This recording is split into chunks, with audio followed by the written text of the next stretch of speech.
जय हिंद दोस्तों, स्वागत है आपका यूनाइटेड लर्निंग के इस ऑनलाइन प्लेटफॉर्म पर। तो हम लोग डिस्कस कर रहे थे एनडीए के पीवाईक्यू। तो स्टार्ट करते हैं आगे क्वेश्चन। तो स्टार्ट करते हैं आज का पहला क्वेश्चन। देखिए, a gas is involved when a piece of zinc metal placed in dilute sulphuric acid, what is the gas. तो जिंक भैया कौन सी है, जिंक की रिएक्शन करा दी किससे, H2SO4 से करा देनी है। जिंक की रिएक्शन करा देनी किससे, H2SO4 से। तो जिंक इसको रिप्लेस कर देगा, ZnSO4 को हटा देगा और यहाँ पे आपकी हाइड्रोजन गैस क्या हो जाएगी, बाहर निकल जाएगी। ठीक है, यहाँ पे जिंक हाईली रिएक्टिव है तो इसको डिस्प्लेस कर देगा, हटा देगा। तो जिंक सल्फेट अलग हो गया, हाइड्रोजन गैस बाहर निकल गई। Zinc sulphate as a precipitate बनेगा, हाइड्रोजन गैस वहां पे निकल जाएगी। तो कौन सी गैस निकल रही है, हाइड्रोजन गैस निकल रही है। ए ऑप्शन यहाँ पे आपका सही हो जाएगा। देखिए अगला क्वेश्चन, टर्मरिक हल्दी rapidly becomes coloured on addition of. हल्दी की रिएक्शन किससे हो जाता है, तो हल्दी कह रहा है कि हल्दी जो है किस चीज को ऐड करके उसका कलर चेंज हो जाए। तो हल्दी को हम जो है एसिडिक में लेंगे, ऐसा करा देंगे इससे बेकिंग सोडा से। बेकिंग सोडा ऑप्शन में ना बेकिंग सोडा है, कराएंगे। तो बेकिंग सोडा क्या होता है, NaHCO3, सोडियम बाइकार्बोनेट को बेकिंग सोडा कहा जाता है। इसका इस्तेमाल फूड में जो मतलब कहते हैं जो क्रंची बनाने के लिए, स्पंजी बनाने के लिए, ब्रेड हो गया, ढोकला हो गया, उसको बनाने के लिए इस्तेमाल किया जाता है। इसका इस्तेमाल फायर एक्सटिंग्विशर यानी आग बुझाने के लिए भी इसका इस्तेमाल किया जाता है। तो इसमें अगर ऐड कर दिया जाए तो क्या हो जाएगा कलर इसका, तो भैया रेड कलर हो जाएगा, रेड कलर हो जाएगा। क्योंकि अगर एसिड का कराया बेस से तो बन जाएगा, कलर जो चेंज होगा वो लिटमस पेपर अगर मान ले तो ये रेड कलर में चेंज कर देगा। तो बेकिंग सोडा, विनेगर, लेमन और अल्कोहल, कुछ भी जो भी एसिड है इससे उस पर कोई फर्क नहीं पड़ेगा हल्दी पर। तो सिरके का, लेमन जूस का, अल्कोहल का जो है हल्दी पर कोई फर्क नहीं पड़ेगा। तो कलर जो चेंज करेगा वो बेकिंग सोडा करेगा। कौन सा कलर करेगा, रेड कलर करेगा। अगला क्वेश्चन देखिए, मेटलॉइड्स। मेटलॉइड्स क्या होते हैं, तो मेटलॉइड्स क्या होते हैं, जिनके अंदर metal plus non metal, metal और नॉन मेटल दोनों की प्रॉपर्टी को होल्ड करते हैं, उन्हें क्या कहते हैं, metalloids. There are 7 metalloids in the periodic table, that is germanium, silicon, arsenic, antimony, ठीक है, बिस्मथ,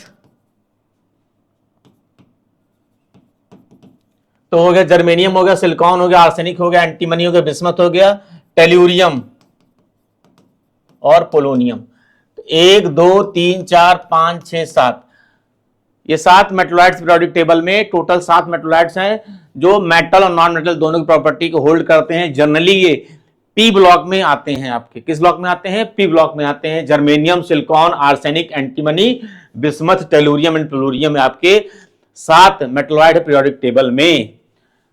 तो जो मेटल नॉन मेटल दोनों की प्रॉपर्टी होल्ड करते हैं। Alloy of alkali metal with other colloid with metals, element having some property of both metals and non metal. यही statement सही होगा, दोनों की प्रॉपर्टी को होल्ड करते हैं मेटल और नॉन मेटल की, उन्हें मेटलॉइड्स कहते हैं। ठीक है, तो यहां पे आपका सी ऑप्शन सही हो जाएगा। देखते हैं अगला question, two reactant in a flask produce bubbles gas, it turn lime water into milky, the reactant in the flask are. Two reactant in a flask produce bubble gas, it turns lime water milky. Lime water milky कर रहे हैं, तो zinc और hydrogen chloride इसमें भैया milky कर रहे हैं। CO2 चाहिए तो इसमें कहीं CO2 तो है ही नहीं भैया। मैग्नीशियम कार्बोनेट यानी MgCO3 और किससे, HCl से करा देते हैं, HCl से कराएंगे। तो यहां पे हो जाएगा ये प्लस ये माइनस, ये प्लस ये माइनस, तो प्लस वाला माइनस आ जाएगा तो बना देगा भैया MgCl2 बना देगा और ये बन जाएगा H2CO3। यहां पे 2 लगा देते हैं तो ये H2CO3 यानी कार्बोनिक एसिड बन गया। क्या बन गया, ये कार्बोनिक एसिड। अब जो कार्बोनिक एसिड होता है ये आपका अनस्टेबल होगा। कार्बोनिक एसिड जो होगा वो अर्थ एटमॉस्फेयर क्या होता, अनस्टेबल होगा। और अनस्टेबल होने की वजह से जो कार्बोनिक एसिड होगा H2CO3 ये डिकम्पोज करेगा और बनाएगा, एयर में डिकम्पोज करेगा CO2 और प्लस H2O बनाएगा। तो CO2 बना रहा है ना, और यही CO2 क्या कर देगा, लाइम वाटर को क्या कर देगा, मिल्की कर देगा। तो आपका यहाँ पे बी ऑप्शन सही हो जाएगा, magnesium carbonate and hydrochloric acid. Magnesium nitrate, hydrochloric acid में भी कार्बन डाइऑक्साइड नहीं है, मैग्नीशियम सल्फेट, हाइड्रोक्लोरिक एसिड तो जहां पे भैया carbonic lime water 10 milky CO2 होना चाहिए, और ऐसा किस में हो रहा है, मैग्नीशियम कार्बोनेट यानी बी ऑप्शन में हो रहा है, तो बी ऑप्शन यहाँ पे आपका सही हो जाएगा।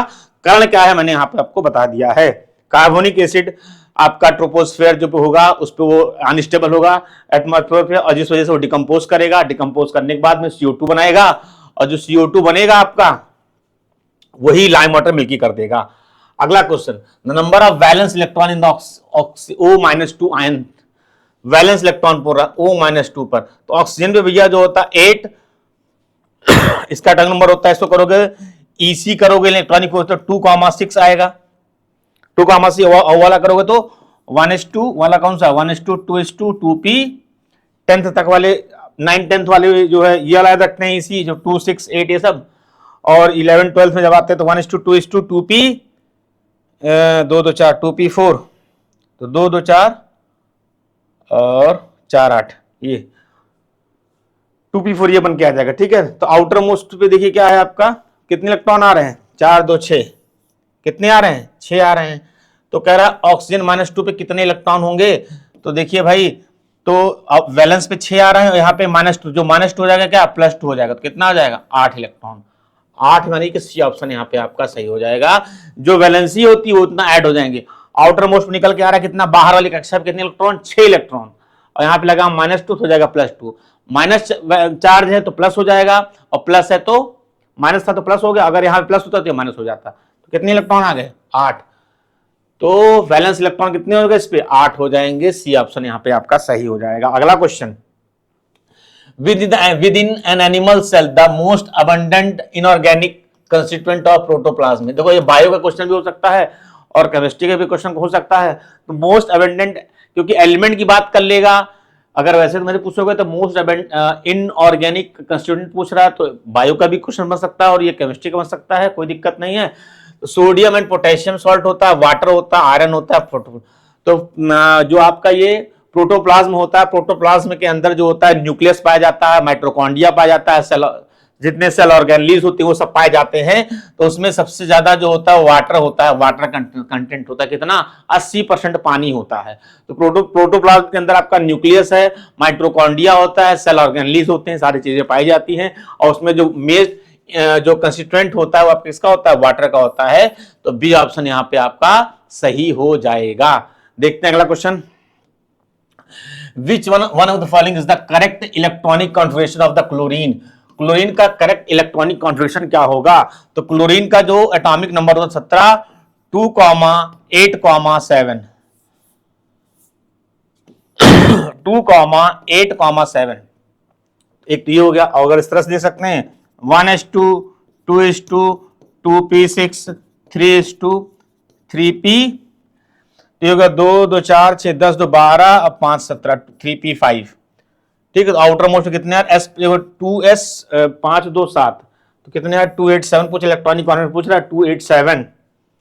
ठीक है, तो ये 2 ये 8 और ये पहले सेल पे, ये दूसरे सेल पे, ये तीसरे 7, 2 8 7, यानी कि बी ऑप्शन यहाँ पे आपका सही हो जाएगा। देखते हैं अगला question, question number 189, the number of aluminium ion present in 54 gram of aluminium atomic weight 27 दे रखा है, इस 54 ग्राम दे रखा है। तो देखिए क्या करो, सबसे पहले क्या करना है हमको, हम क्या करेंगे, मोल निकालेंगे। क्या निकालेंगे, मोल। मोल का फॉर्मूला होता है गिवन वेट अपॉन में molecular weight, given weight upon में मॉलिक्यूलर वेट, इसका फॉर्मूला होता है। गिवन वेट कितना दे रखा है, तो गिवन वेट जो दे रखा है वो आपका कितना दे रखा है, 54 ग्राम, तो मैंने 54 रख दिया। मॉलिक्यूलर वेट कितना दे रखा है, 27 दे रखा है, 27 से डिवाइड किया, 27 एक कम 27, 27 गुना 54, यानी कि जो मोल आ गया आपका, मोल की जो संख्या आ गई वो आगे कितनी, 2 मोल आ गया, 2 मोल हो गया। अब आपको पता होना चाहिए कि एक मोल में नंबर ऑफ आयन जो होते हैं 6.023 10 की पावर 23। आयन कहूं, एटम कहूं, मॉलिक्यूल कहूं, तीनों का मतलब एक होता है। तो 6.023 10 की पावर 23 एटम या मॉलिक्यूल या आयन।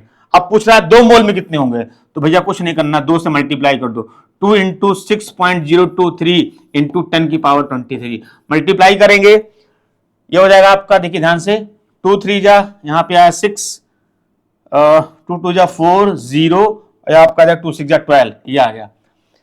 डेसिमल लगाएंगे, 3 के बाद डेसिमल लगाया, ये आया तो हमारा आया 12.046 इंटू 10 की पावर 23। एक डेसिमल खिसकाओगे हो जाएगा 1.2 इंटू 10 की पावर 24। तो 1.2 इंटू 10 की पावर 24 कहां पे आ रहा है? ये डी ऑप्शन आपका यहां पे करेक्ट हो जाएगा। The option D is correct according to the question. Now the next question, question number 190, the most stable form of carbon. Carbon का मोस्ट स्टेबल फॉर्म ऑफ कौन सा है? तो देखिए, तो कार्बन का जो फॉर्म है डायमंड भी है, ग्रेफाइट भी है, फुलरिन भी है, कोल भी है, ये सारे जो है डायमंड की फॉर्म है। पूछा मोस्ट स्टेबल कौन सा है, तो जो मोस्ट स्टेबल इसमें होगा दैट इज ग्रेफाइट होगा। और ग्रेफाइट क्यों होगा जरा देख लीजिए जरा। तो ग्रेफाइट जो होता है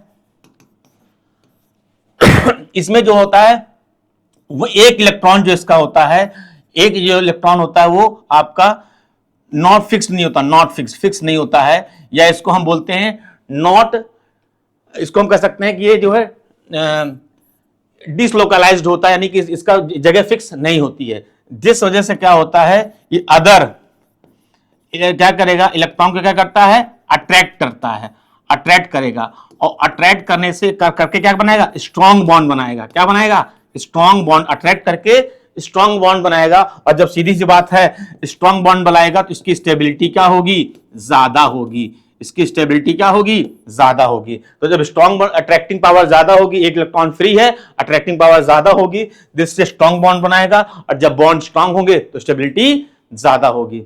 ठीक है, उसके बाद जो इसका स्टैंडर्ड एंथैल्पी जो होता है, दूसरा पॉइंट बता सकते हैं, इसका स्टैंडर्ड एंथैल्पी जो होगा वो डायमंड फुलरिन से क्या होता है, कम होता है। इस वजह से भी जो है ये most stable form of carbon कह सकते हैं। तो इसका बी ऑप्शन यहां पर सही होगा। देखते हैं अगला question, the latest discovered state of matter. ठीक है, स्टेट ऑफ मैटर क्या होता है, तो जो मैटर एग्जिस्ट करता है डिफरेंट स्टेट्स में, that is called state of matter कहा जाता है। तो स्टेट्स ऑफ मैटर में जो होता है दैट इज सॉइल फॉर्म में पाया जाता है, लिक्विड फॉर्म में पाया जाता है, गैस फॉर्म में पाया जाता है, और प्लाज्मा फॉर्म में पाया जाता है। ये तो आपको पता है कि ये जो स्टेट ऑफ मैटर जो पाए जाते हैं वो सॉलिड होंगे, या तो लिक्विड होगा, तो गैस होगा, तो प्लाज्मा होगा, प्लाज्मा फॉर्म में पाया जाता है। तो पूछा लेटेस्ट डिस्कवर कौन सा है, तो लेटेस्ट डिस्कवर बता कौन सा, बोस-आइंस्टीन कंडेंसेट जो होगा ये latest discovered state of matter है। और ऐसा क्यों है, क्योंकि इसमें क्या किया गया, एटम या जो आपके इसके सब एटॉमिक्स हैं, सब एटॉमिक को, एटम को या उसके सब एटॉमिक को जो है इसको लो, यानी कि इसको क्या है, लो टेम्परेचर पे, यानी कि इसको लो टेम्परेचर यानी कि एब्सोल्यूट टेम्परेचर पे, एब्सोल्यूट टेम्परेचर पे गर्म किया गया, और वो जो कंस्टिट्यूएंट जो बना हमारा that is called Bose-Einstein condensate कहा गया उसको। तो एटम या सब एटॉमिक पार्टिकल को जब एब्सोल्यूट टेम्परेचर पर जब हीट किया गया तो जो ऑब्टेन्ड हुआ that is called Bose-Einstein condensate कहा जाता है उसको। तो ये पांचवा स्टेट हो जाएगा स्टेट ऑफ मैटर का, याद रखना है, जिसकी लेटेस्ट डिस्कवरी इसकी हुई है। ठीक है, अगला देखिए, which of the following pair represent the isoelectronic आयक। बहुत कई बार पूछा गया है इससे क्वेश्चन में, अभी मान के चलिए कि 80 के 100 के बीच में क्वेश्चन डिस्कस हुआ। आइसोइलेक्ट्रॉनिक क्या होते हैं? आइसोइलेक्ट्रॉनिक होते हैं जिसके सेम नंबर ऑफ इलेक्ट्रॉन हो। क्या हो? सेम नंबर ऑफ इलेक्ट्रॉन हो, उससे हम कहते हैं आइसोइलेक्ट्रॉनिक। तो कौन ऐसे जिसके जो है नंबर ऑफ इलेक्ट्रॉन क्या है, सेम है। तो देखिए क्या होता है, ये पता हुआ है भाई, E बराबर P बराबर Z, ये आपको पता है।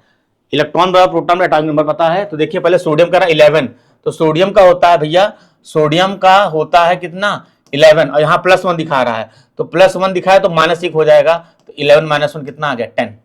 तो इसमें हो गया 10 इलेक्ट्रॉन हो गए। ठीक है, 10 हो गए। और पोटेशियम का दिखाएं तो पोटेशियम का होता है कितना, 19, और 19 में +1 दिखाया तो 19 - 1 हो जाएगा, प्लस है तो माइनस कर दोगे, बचा कितना, 18 इलेक्ट्रॉन। तो इलेक्ट्रॉन सेम है, नहीं है, तो ये गलत हो गया। इधर देखिए, फिर यहाँ पोटेशियम को निकाला गया, तो पोटेशियम में निकाल के तो K+ दिखा रहा है, तो 18 इलेक्ट्रॉन आएगा।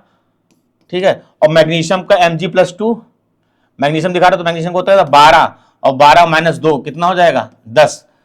तो यहाँ पे 18 इलेक्ट्रॉन, यहाँ 10 इलेक्ट्रॉन, ये भी गलत हो गया, ये भी नहीं होगा। अगर मैग्नीशियम का, फिर वही मैग्नीशियम का 12+2 दिखा रहा है तो बचेगा 10 इलेक्ट्रॉन।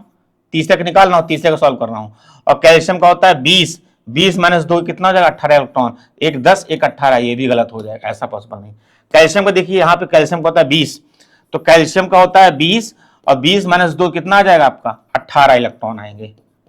ठीक है, 18 इलेक्ट्रॉन। और सल्फर का देखते हैं, सल्फर का होता है 16, यहां -2 है तो -2 है तो +2 कर दोगे, माइनस है तो प्लस हो जाएगा, प्लस है तो माइनस हो जाएगा, 16 + 2 कितना आ जाएगा 18 इलेक्ट्रॉन। तो दोनों पे इलेक्ट्रॉन क्या आ गए सेम, यहां भी 18 यहां भी 18, यानी डी ऑप्शन यहां पे आपका सही हो जाएगा। तो मैंने बताया था आइसो इलेक्ट्रॉनिक क्या होते हैं, जिसपे नंबर इलेक्ट्रॉन क्या हो सेम हो। तो सेम किस में आ रहे हैं, कैल्शियम में, और सल्फर का लिया गया तो कैल्शियम में +20 था, 20 होता, -2 किया 18, और सल्फर पे होता है 16, क्योंकि -2 है तो +2 हो गया, हो जाएगा 18, दोनों पे सेम आ गए। तो डी ऑप्शन यहां पे आपका सही हो जाएगा। तो क्लास आज के लिए बस इतना ही, मिलते हैं नेक्स्ट वीडियो में, तब तक के लिए जय हिंद।